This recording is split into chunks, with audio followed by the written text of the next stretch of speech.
I come from the streets, but I'm not street. We were just poor. A lot of times when people talk about coming from the street, the first thing they think is you was some sort of gangster. No, I wasn't no gangster in no capacity. I tried to be a gangster, but that shit ain't work out for me. It wasn't that I got beat up or anything like that.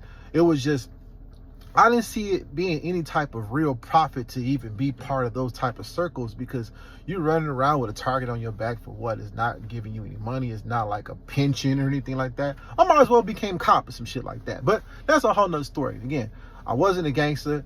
I just grew up poor. My family was poor. We lived in a poor neighborhood, and we knew everybody. We knew the good, we knew the bad, we knew the ugly.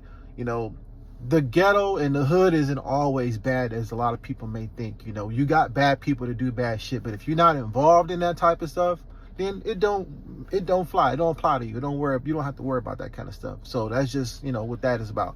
But outside of that, I come from Detroit, Michigan. I grew up in the 90s.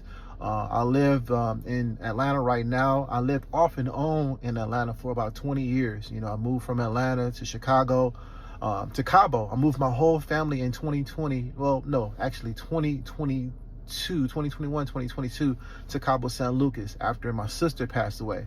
I've been in insurance for like 15 years, a long time.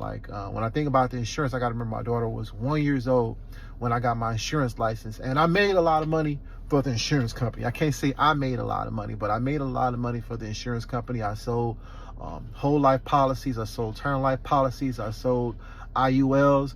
I was part of the infinite banking strategies mastermind when I was younger. I was talking about these concepts a long time ago, but because, hey, I'm a broke black dude who ain't got no money, people don't take you serious. No matter how much you know. I was just a guy who decided to try to be in these circles to learn as much as I possibly could. I was always the one black face that was sitting here learning all of this information around a lot of old white men. And I felt as long as I learned this information, it's going to put me in a position to be successful. So when the time came when I was starting to make money, I knew exactly where to put it at.